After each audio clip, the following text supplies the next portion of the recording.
started Perek Gimel, chapter 3, last week, and we're holding on page 12, on the bottom pages, so page 12. So we'll start with reviewing a little bit what we learned last week, and then we'll go on with the next thing. So, page 12, yeah. So, it's actually very interesting because we're learning now about, we just learned Parshat Kitisa last week, which is the mitzvah of the half a shekel. And this week we're going to read it again because the Shabbat, the time that they used to give the half the donation was the month of Adar. And that's why the Shabbat before the month of Adar, which this year before the second Adar, we read Parashat Shkalim. So we're going to do it this week in Shul. After reading the regular Torah portion, we're going to read the mitzvah of a half shekel. So in Kabbalah, there is a question about the shekel, because the shekel was made out of 20 coins, 20 gerah, 20 agorot. That's a shekel. Not like in Israel where a shekel is 100 agorot, or in America a dollar is 100. The shekel is a very interesting coin. It was a coin of 20 agorot, 20 gerah. And a half a shekel meant 10.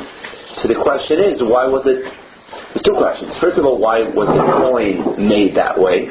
And also, why do we emphasize the fact that it's half a shekel? Just say, give 10 agorot. So, it's explained in Kabbalah that the shekel is to show us, the half shekel that they were giving was to re-strengthen their connection with Hashem after the big sin of the golden calf. And this was atonement for that. And the idea, the essence of atonement is to reunite with Hashem. And that's why the half a shekel means to remind us that we only half. And in order for us to be complete, we need Hashem, the other half. So that's why the emphasis was half a shekel. To show us, to realize that we're not complete till we have this unity with Hashem. And that's why the word shekel, a full shekel, is gematria nefesh. Shekel is gematria nefesh, which means in order to be complete soul, on your own you're not complete soul. I mean, we understand also the meaning of a spouse, husband and wife, but also meaning with us and Hashem. Hashem is the chatan, we are the kala. We need the completion, and that answers a very interesting question. I don't know if you ever thought about it. Why the Mishnayot about the half a shekel called Mishnayot Shkalim? It could be called Mishnayot Machzir Shekel. It's to show us the whole goal of Machzir Shekel is to recognize that you need to unite with the other half. And basically, without getting into it, it's teaching us that there is the unity between us and Hashem, between us and a fellow Jew, which brings out the whole emphasis of Chassidut, of Tanya as well, that in order for us to be complete, to have real unity with Hashem, we need to have real unity with each other.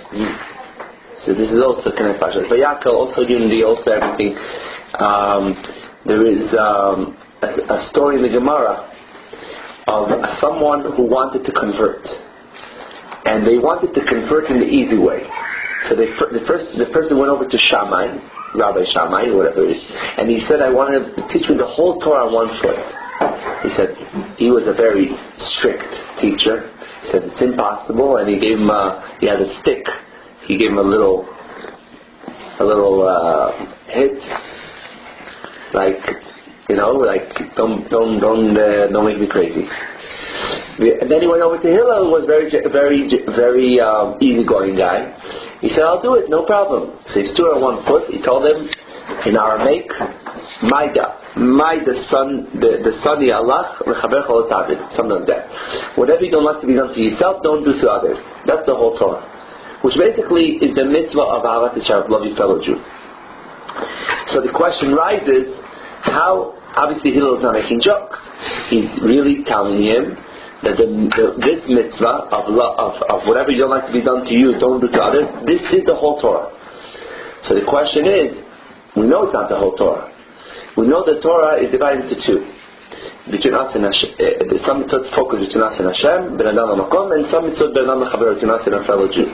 Like these two tablets, one half is the mitzvot between us and Hashem, and the second half, don't steal, don't kill, it's between us and our fellow Jew, which is also obviously part of Torah.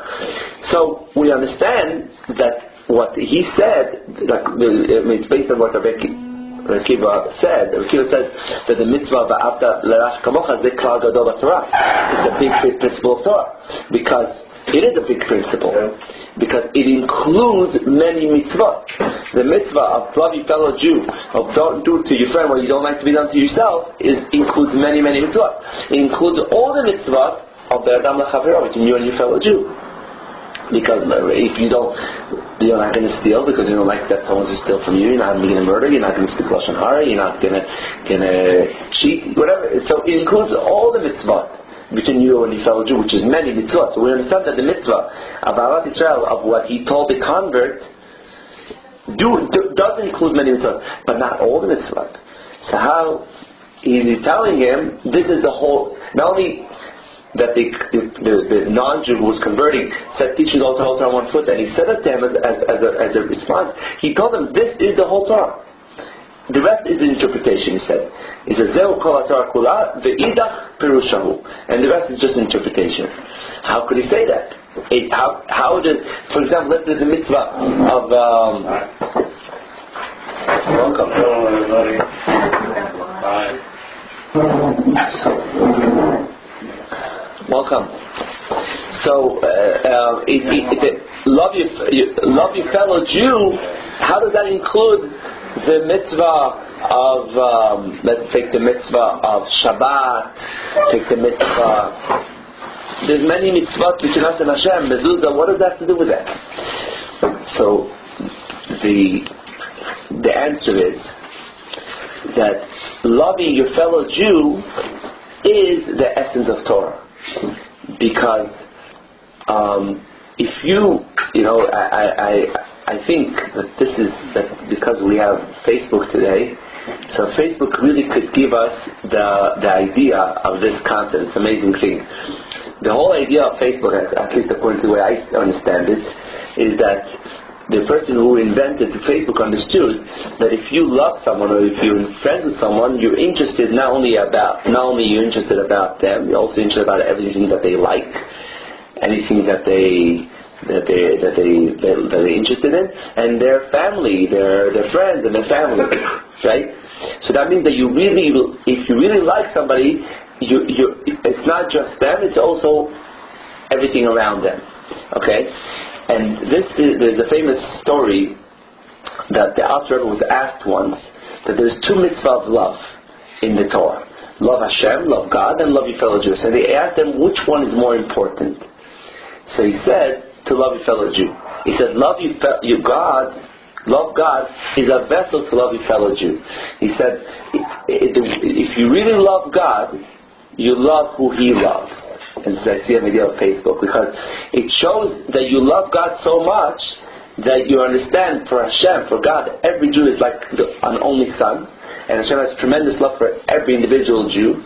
And if you really love God, just like you know that He loves every Jew so much, you're going to love every Jew. Another way to understand it, that every Jew possesses a piece of God, and if you really love God, you'll see that in every Jew there's God, and you love every Jew because you know this is part of Hashem, he's a child of Hashem. So this is how we understand that loving your fellow Jew, or do not do to your friend what you don't like to be done to yourself, it doesn't only include the mitzvah b'adam l'chaver, it's really also b'adam l'makom, it's also between us and Hashem. Because if you really love someone else, it means that you're never going to do something that you don't like to be done to yourself, to others. It shows that you really love Hashem, and it's going to bring you to do the mitzvah of Shabbat and all the other mitzvahs. It comes together, and that's the idea of the half a shekel that has both meanings. One is we half and Hashem is the other half, and each Jew is only half, and together we're united. Because both ideas, to be complete with Hashem or to be complete with another Jew, both are the same. It's all one complements the other. So getting back to what we were talking about, So this explains why we call Masechet Shkalim, because the idea is it should be a full shekel of both halves. And this also explains why we give a half, okay? And this also explains the idea of numbers, and this is connected to what we're learning now in Kabbalah, that we understand that the soul of a person includes 10 levels, and also the godliness, the levels of godliness that Hashem created to run the world also has 10. That's the 10 sefirot that we learned about. And that means that we have 10 and 10. And that's why the shekel is 10 and 10, 10 gerah. Because it's about using your 10 parts of your soul, connecting with the 10 energies that God created that reveal God in the world, and connect them the two together.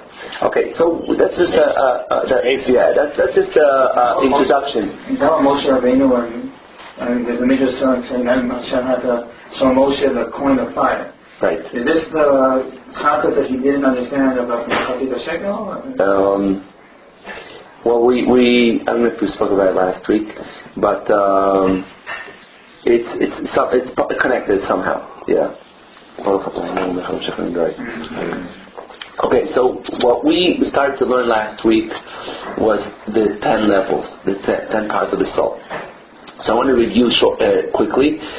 So we said that in general divided into 3 parts of the brain and 7 parts of emotions. So we started to learn the first 2 of the intellect. So we said also scientifically, if you look in the person's head, there are 3 chambers. One to the right, one to the left, and one is below it in the back. So the one on the right is called Chokhmah, the one on the left is called Bina. And we said these are the 2 important parts of our brain, how we could start understanding something. So we said there is the Chokhmah, which is, we gave the example last week of someone who is walking in the forest, is lost in the forest in the middle of the night, and it's dark, it's the end of the month, there's no moon, there's nothing, he can't see where he's going, and he's hoping for some light so he could see where to go, and suddenly there's a lightning. And when the lightning takes place, he sees exactly how to get out. But the lightning only lasts for a few seconds.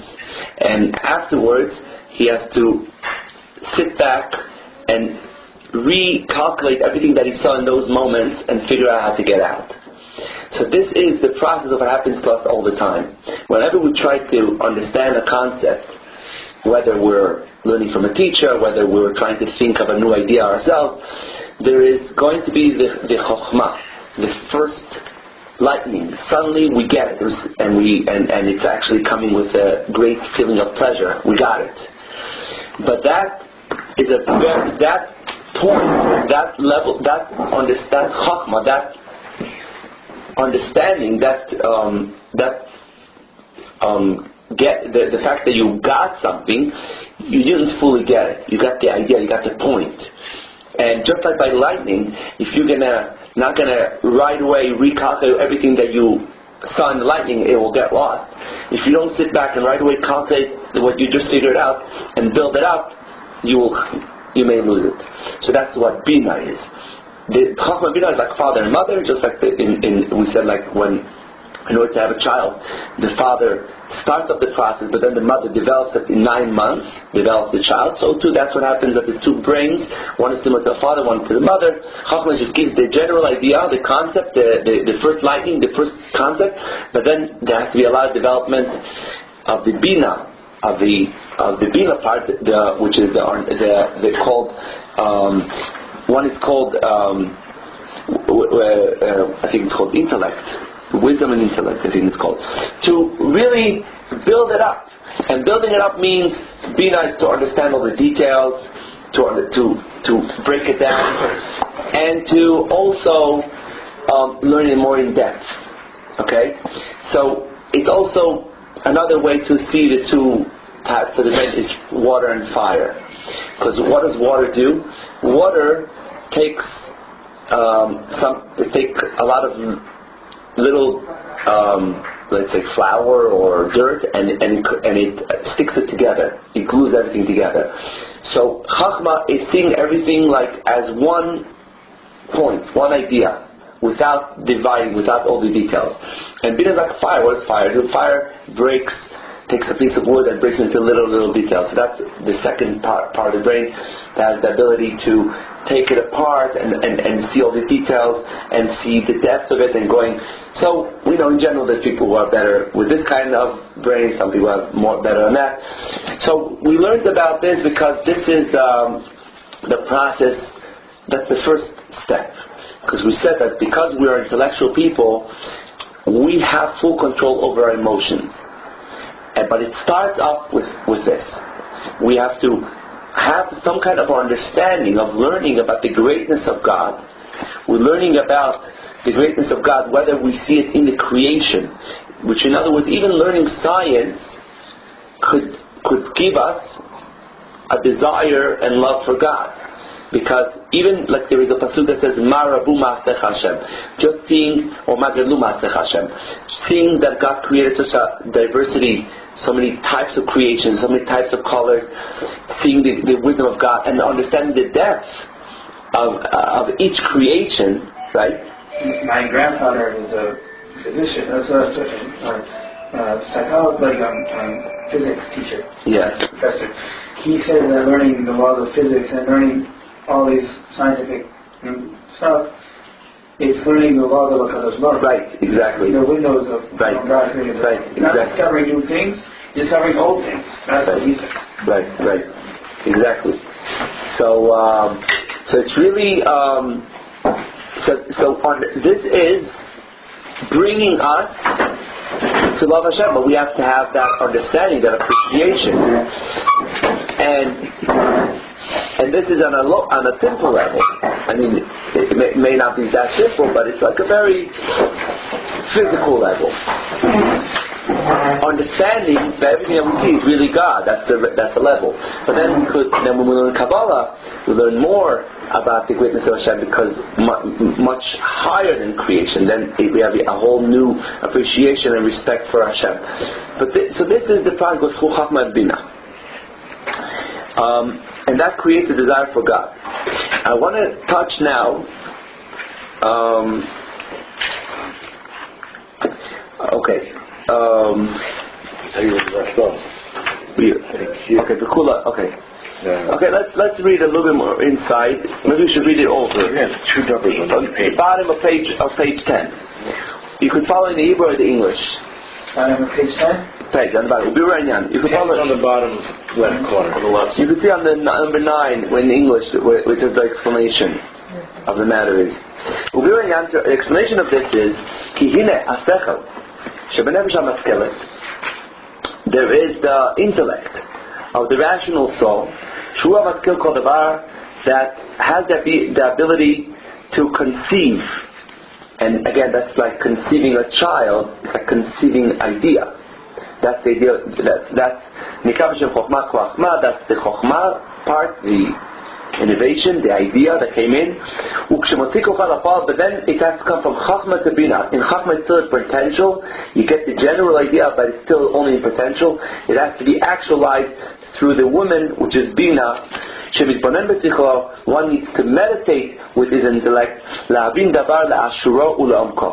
understand it to understand it properly and in depth. To take something that was initiated in the Chachma and to understand it. Nikah Bina, that's called Bina. This is the father and mother, the spiritual father and mother, Chachma and Bina. Amalidot Ahavat Hashem, they give birth to desires, to feelings. In other words, we have the ability that when we understand something is great, we'll start creating feelings, desire to be close to it. Okay? So this is a little bit more challenging than desiring to go to a good restaurant or for a good swim or for whatever it is, right? Why?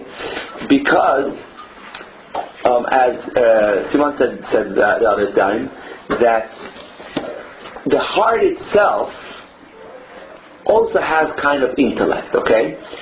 So when we understand that spirituality is great, we don't naturally feel desire for spirituality and godliness. But when we see something physical is good, we right away get desire for it. Why is it? Because the heart, our heart is more physical, and it's very easy for the heart to understand the physical things are going to be comfortable and pleasant for me. So the physicality is instant.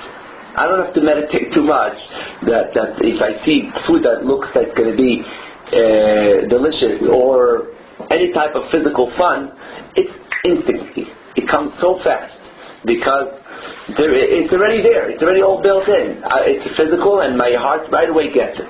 But when we talk about something spiritual, the heart can't relate to it. It's really the brain that relates to it. And there's a process to come from the brain to the heart that's doable, but it's a process. We have to really, and that's what we need. But we learn soon in a moment that we have the third part of the brain that is underneath, that's basically connected to the spine, that brings things from the head to the spine. And we know that according to Kabbalah, the reason why between the head and the rest of the body there's a small neck, because it's like a small bridge, because it is passing a small bridge to go from the intellect to emotions. People in the history of the world, there were people who were very intellectual and they knew so much and that didn't necessarily act accordingly, because intellect doesn't bring necessarily emotions and actions. It's a bridge. It's a crossing a bridge. It's a challenge. But that's what the Moach Hadath does. Moach Hadath is to really connect and internalize the idea. So when it comes to something physical, the connection comes very easy, because we're already connected, we're already physical. But to something spiritual, it's like trying to connect between physical and spiritual, it's much more difficult. So before we get into that part, we'll talk a little bit about what the meditation is. So if we have a proper meditation of Chachma and Bina, we could create with that Ahavat Hashem, we could give birth, and the emotion is considered the children. Okay? So the children can be love for God, love for spirituality, and love means desire. Love means that you desire to be close with one. You desire to be close with God. You have all of Hashem Yira and Pachad and fear. Because the intellect, in the intellectual soul, when one understands in depth the greatness of God, and there is 3 levels of understanding. Number 1, how God fills up the world. And how the God is beyond the world. And how everything is nullified before God. Okay? So we basically have 3 levels. Memalei Kol Amin is what we spoke about before, that it's God in nature. Okay? Just like in our body, it says that God fills up, it says in the Medrash that God fills up the world like the soul fills up the body. So when we look at our body and we see the relationship in the soul and the body, we understand that the same thing is the relationship between God and the world. Just like it's obvious to us that a body has a soul, and without a soul our body would not live. So if we have open mind, it's obvious that the world, which is like a big body, obviously has a soul, has a God that runs everything in the world. Now, the way the soul interacts with the body interacts in 2 levels. In an internal way, or we call it enclosed way, and in a superficial or more of an infinite way. Okay? Enclosed means when you buy clothing, you make sure it suits you, make sure it's the same size. So there is, the soul is powerful. The soul gives us life. The soul is powerful. But besides the general life that we get from our soul, it makes us live, which is very powerful. Every moment, it makes us live instead of, God forbid, the opposite. So it's a powerful thing. It's like creating us every moment from nothing. This is infinite ability of the soul. But besides an infinite ability, it also has a finite ability, because it comes into every organ and it gives it its strength. it gives it what it needs. So, for example, to the eyes, it gives eyesight. It gives the energy of eyesight. To the brain, the intellect. For the hands to move and to even to draw or whatever it is. Every part of the body gets energy that suits it, that gets enclosed in it. It's a finite energy. It's a limited energy that obviously with the great wisdom of Hashem, that is really fitting the vessel of each part of our body. So the soul again has two levels: the finite way how it's coming to each organ, and the infinite.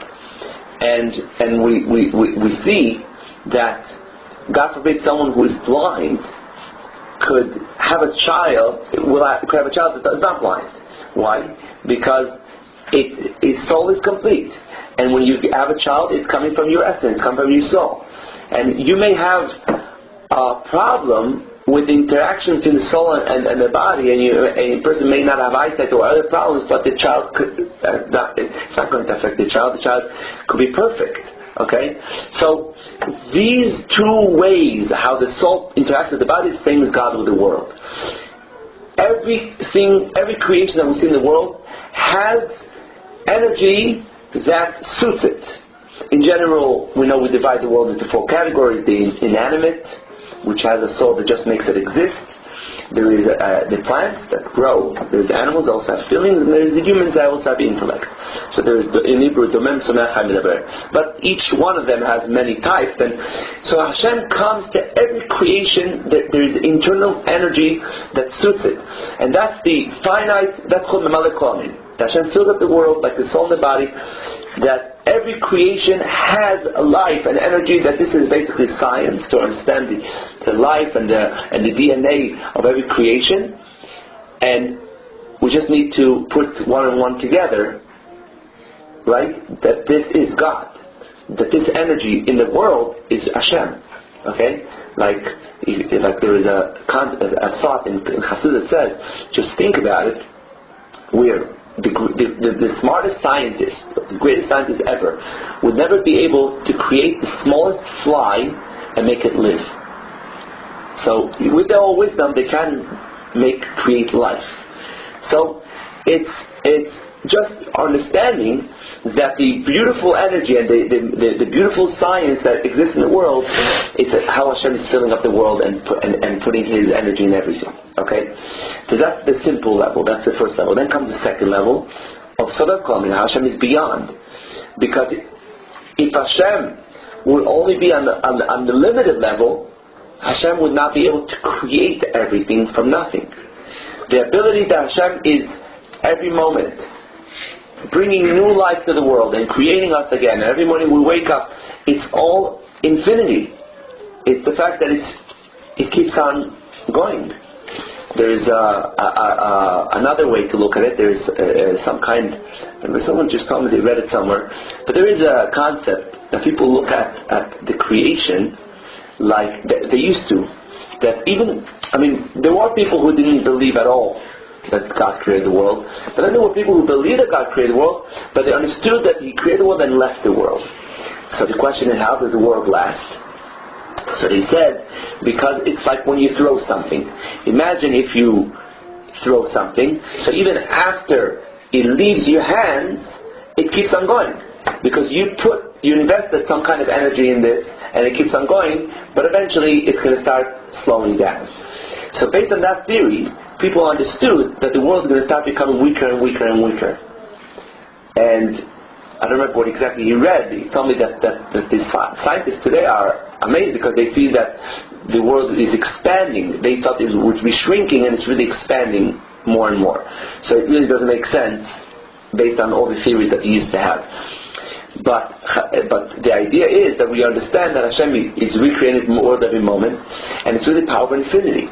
Because the fact that in the hosts of heaven, like the sun and the moon, that they're everlasting, they keep on every day in, day out. It's not like, when you have a computer, the first year or two, everything works well. After 2 years, it doesn't work. One day it doesn't turn on. You have to go to someone to fix it. And then you see the sun. The sun is every day, sunrise, sunset. It doesn't happen that one day the sun needs the mechanic to fix it. It happens every morning, and with the same strength, exact same way. So this is the power and infinity of Hashem. That is again and again the same. That's in the host of heaven, and by us, unfortunately, we have this weakening and from day to day. But we have this infinity as well in having ability to have children. That this, from the days of Adam Rishon, he was able to have children, and his children to have children, and it never stopped, never weakened. We keep on being able to continue our species. That's more immortality of the world. Yeah, mortality of the world. That's infinity that we have, animals have, that we have in this world. The idea of plants that we sow, it's all continuity that comes from Sobev Kol, the ability of Hashem is beyond the world, because this is beyond our understanding. So in other words, Hashem comes to the world in two ways, in the finite and the infinite. The Mamalik Kolami means the finite, where there is a way how Hashem comes into every creation in a finite way, in a way that we could comprehend. If Hashem would come to the world in an infinite way, there would be no science for us to learn. We would just say this doesn't make any sense. So there is a lot of learning, a lot of wisdom in the creation, in the physical world, also in the spiritual world. Because Hashem does come to the world in a finite way, and that's His great humility, that He does that. But Hashem also comes in an infinite way, because there's things beyond our understanding that are really infinite, that are really beyond the human brain to understand how it works. That's something even higher that could bring you to even a greater excitement about Hashem, about the greatness of Hashem. And then finally there's a third one, which is something that is really beyond, to realize that both of these energies are really nothing before Hashem. For example, if you take a candle and you try to, and at 12 o'clock p.m. you'll take the candle, people will tell you, what's this? Nothing. You have the light of the sun. This is nothing. To understand that everything that we know, all these amazing science and amazing power of Hashem that creates everything before Hashem, it's like a little candle before the sun. It's like it's a kula kamei kol chashiv. It's all before Hashem, like nothing. It's like really zero before Hashem. So then we really understand. This is really for us amazing, and we say this is nothing. This is like a drop in the ocean. So this is really giving us understanding. So these three things we could talk about, and there is chapters and chapters, but it just gives us the highlight. These are the three categories of things that we could meditate on. And of course it's easier to meditate in Maleh, and the first level, the second was even higher level, but obviously the higher you go, the more humility you feel before God. And this is what it says about Torah, that the more you learn in the world, the more you learn, the more you become arrogant, the more you become full of yourself. But in Torah, it's the opposite. Like Moshe Rabbeinu, who knew all of it, he was the most humble man. Because the more you learn, the more you see, the more you understand our nothingness and our nullification before Hashem.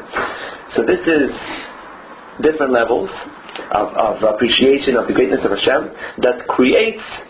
This arouses by us awe of Hashem, of the exaltance of Hashem in our brain and in our thought. To have awe of Hashem and to be shame of Hashem. Shame, when we say shame, it doesn't mean like you're embarrassed because you did something wrong. Whenever you stand next to someone great, at least you think is great, maybe the president or I don't know what, someone very rich, whoever you feel like you're nothing. You feel like shame to stand before him because you feel like you're nothing. I don't know if there is, but in case, hopefully we shouldn't feel like that before a human being, but before a great tzaddik. But if we feel that shame, that sometimes we feel nothing before someone really great, it's a feeling of shame kind of thing. So in other words, the word that is ascribed to a Jew is called baishanut, or baishan is not a negative thing, isn't it? Oh, okay. Is it? Yeah, that's something else, yeah.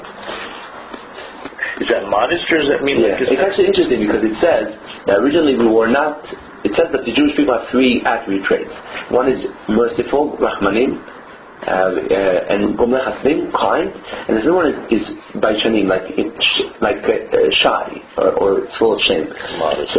So it says that originally we were not like that. We were really more bold, and by Matan Torah, that's when we gained that we change from being more bold to be more shameful.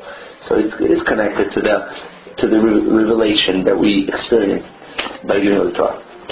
Okay, she'en lasof etachlit, to feel awe and shame of Hashem that His greatness have no limit. The pachad Hashem b'libo, we feel fear of Hashem in our heart. So we have mixed feelings. On the one hand, we have the awe of Hashem, but we also have desire to be close with Him. So it's mixed feelings, because on the one hand you see the greatness and you want to be close to Him, but then you feel you feel who am I to come close to Hashem? Why should it come first, love or fear? It depends. It could come this way only, but in general we start with awe, because it's harder to have. It says in the Ava, it says Ava Ulira. Right.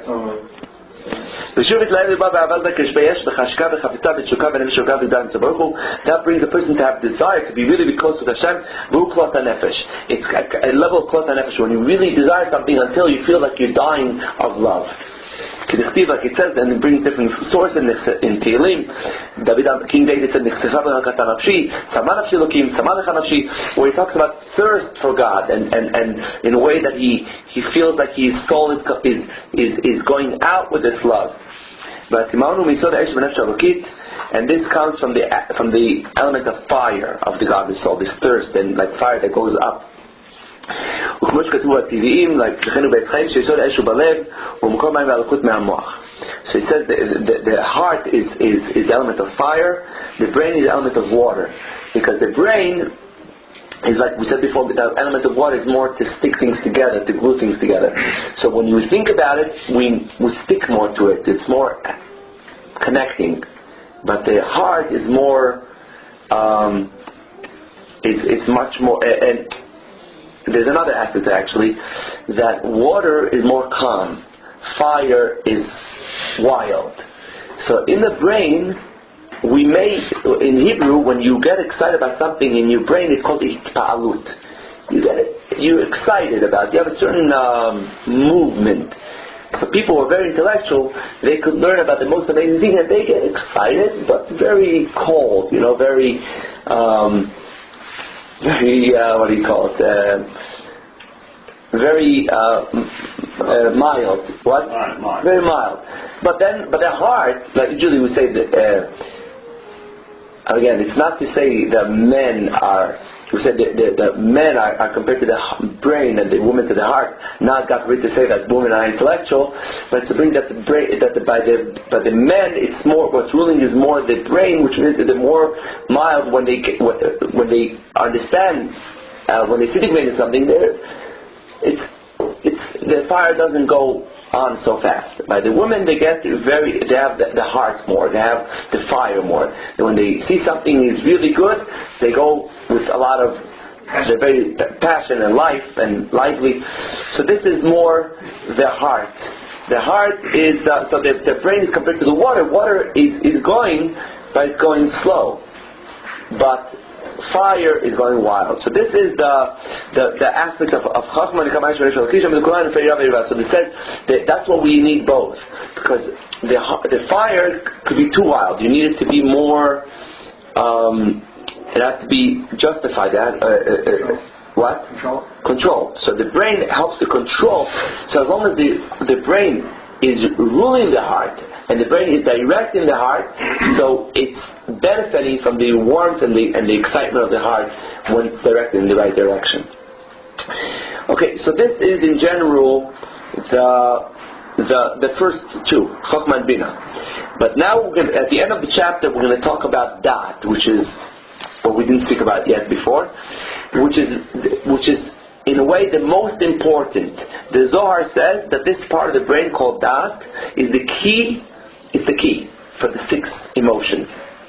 So there's 6 types of emotions. We'll talk about them soon. But the key is Dat. So let's first learn about Dat, and then we'll explain more why it's so important. Ve'adat hu milashon ve'adam yadet chava. Dat, where did it use the word Dat? When Adam and Chava had intimacy and they had the first child. So we understand that Dat means a real bond, a real intimacy. V'hu lashon itkashut v'itchabrut, and that means it's a bond and a attachment. So in other words, the Chokhmah and Binah, the first two levels of intellect, they're amazing, and you understand, and you may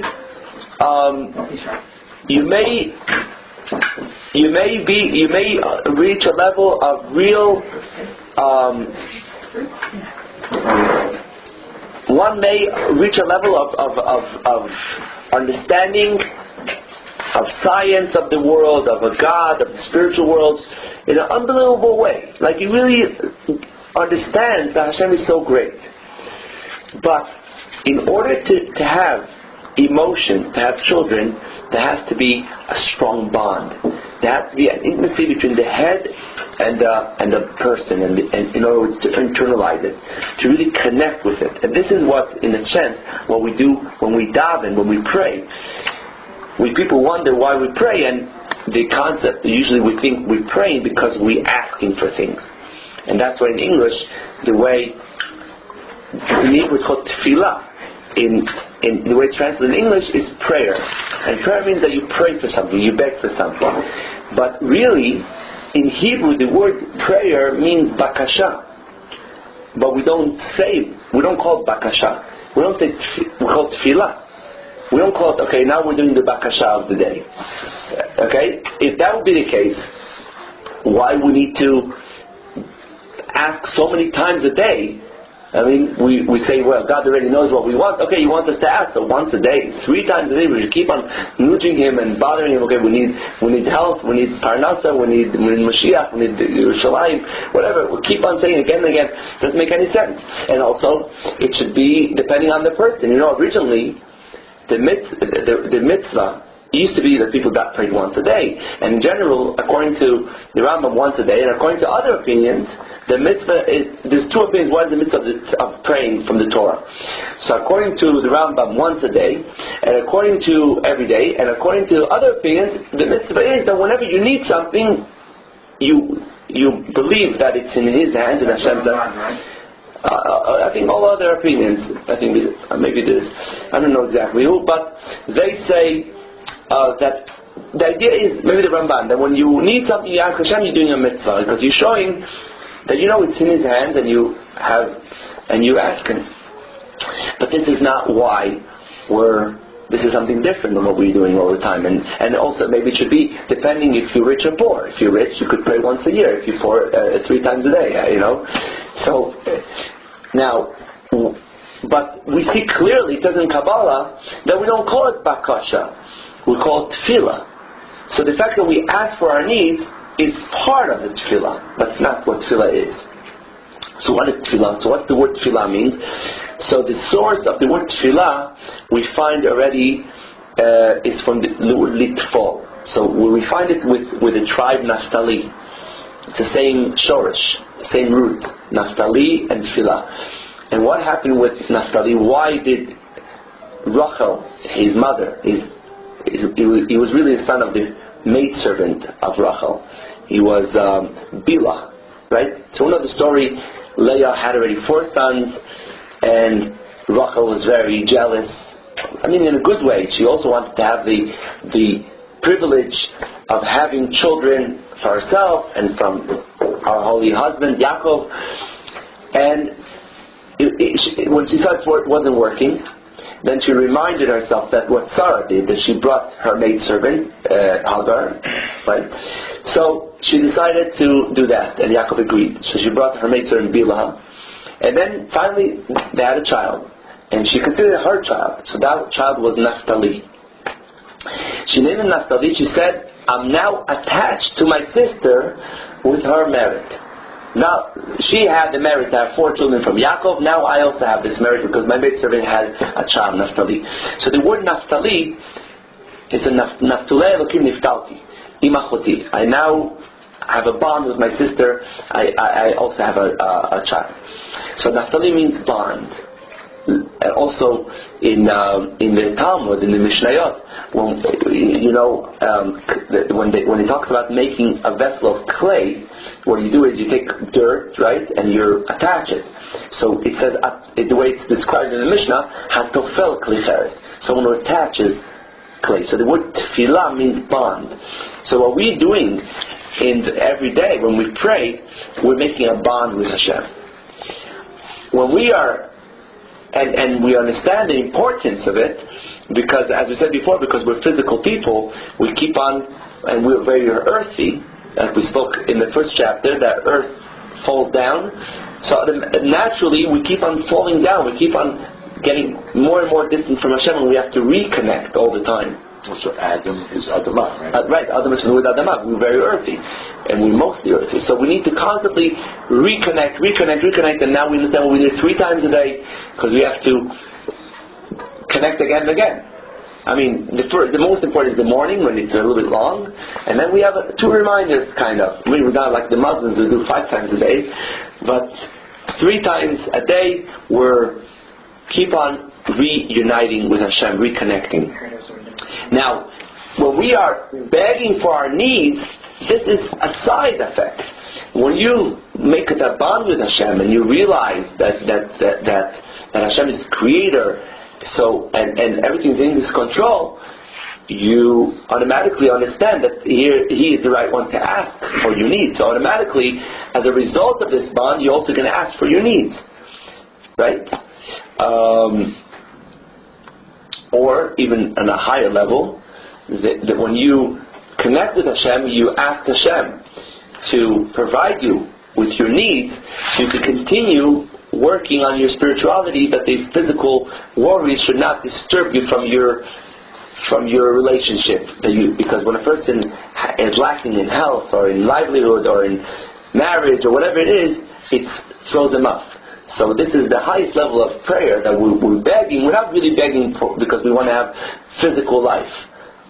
And that's all we want. Just want to have good physical life for ourselves.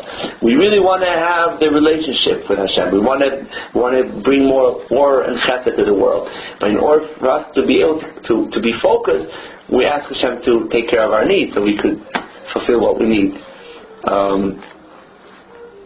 Okay, so this is what Tefillah is about, connecting. So in fact, what we're trying to do in Tefillah and is basically that. It's not Chachma and Binah. It's not that Tefillah we're trying to teach ourselves things about God. Because in Tefillah we're not really reading the Siddur with interpretation of Rashi and Tosfot, right? We're not reading the verses with interpretation. In fact, we already know, hopefully, what we're saying. So we're saying it over and over every day. And everything that we read, we already know from the day before. We said it so many times, we said it thousands of times. But we keep on saying it because now the job is not really to understand, it's to connect. When we learn, it says in Chassidut, when we're learning, we're like the Torah, we're like a student by the teacher. When we're praying, when we're davening, we're like a child by his parents. So when we're davening, it's not really a time of learning. It's time of, you may call it meditation, time to internalize everything. That's called that. It's a time that, like a husband and wife, they may know of each other's qualities, but they need to connect. They need to,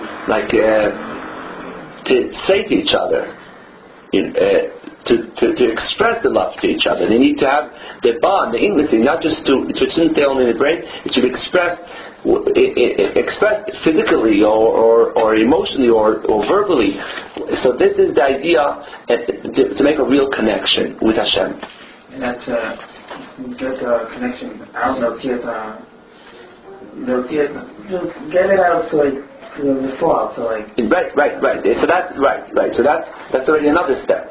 But the first step, to bring it down, because we already have all the pieces of information in our brain. We already have emunah. We have everything we need here. We have faith in God, we have trust in God, we know His greatness, but we need to bring it down to emotion, which that brings down to action. Because the action is offspring of our emotions, because our emotion is in the heart is the center of the body. Once it's an emotion, we really feel like it, automatically everything else will come about. So the prayer is also that's why, according to the Torah, when a person wakes up in the morning, he's not allowed to interact with the world before he prayed. Why? So, the first simple reason, first fulfill your obligation for Him, for your Creator, then go and take care of yourself.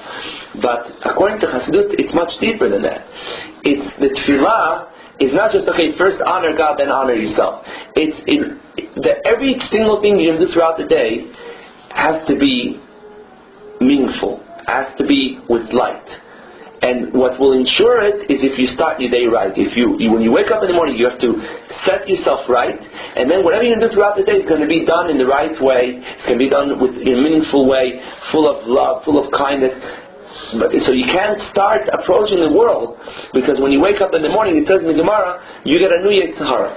You get like a new challenge, and you have to reset yourself every morning. It's like, when you have the alarm system on your car that doesn't go,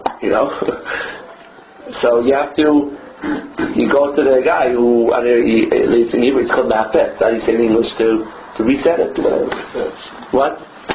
To reset it. Like, you need to reset yourself, because overnight everything could get. You wake up in the morning, everything. Exactly. Every day you want to reach higher than the day before. So this is what tefillah is, that. So and that is so essential, because a person could find himself. It says any time that you see yourself, not the way you want to see yourself, you have to right away look how you're doing when you daven. Because the beginning of the downfall of one is because of lacking in the avodat tefillah, in the reset of the morning and the afternoon. And that's why we also try to daven with 10 people, because when we have 10 Jews together, then we're able to connect much stronger, because there's more holiness. The Shekhinah, the divine presence is there, and it's much easier to. Better. Okay. Is there a connection to the 10 Sfirot as well? Or? That is. And there were the 10 views as well. Right. Yeah, sure. Yeah. That's what it is. It's a 10. Okay. So that means to connect. A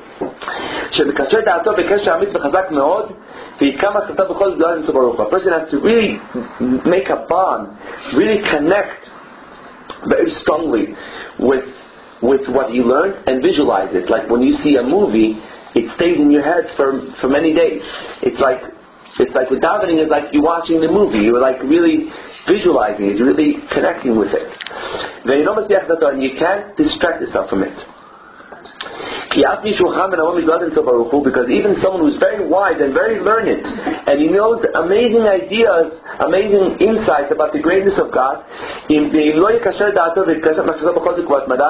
he's not going to connect to it very strongly, to what he understood, his inspiration, and in a constant way, he may not be able to have real love and awe of Hashem, because the emotions are the key for the emotions. Like we said before, the Zohar says, is that you're not going to have real emotions. It's going to be imagination. A person could imagine how he's really loving Torah, loving God, having all of God, but it's imagination, because the only possibility is only if you really internalize that you made a bond between your head and your heart. You really internalize the concept. Therefore, that is what really is the source and the vitality of the emotions, chesed, gvura, love, and awe, and their offspring. I don't know what time we have. What time is it? Just a few minutes. Okay, so any questions before? Yeah. What is the difference between the connection of Naphtali and Levi? Because both have a name that refers to bone. Yeah. The truth is, Levi is more. It's also similar to the idea of a bond. But it's more a company. It's less strong. It's more of a company. It's like being close. But Naphtali is a bond. It's like very strong. Like this difference between the two altars, right? There was the external altar, the internal altars. And the altar is the fire. The fire was on the altar, and the altar symbolizes the heart. So the external altar is the external part of the heart, and the internal altar is the internal part of the heart.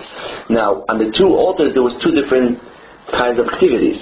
The one on the outside was more of a physical. It was the animals that were brought on it, and they were called korbanot. Korbanot would be karev.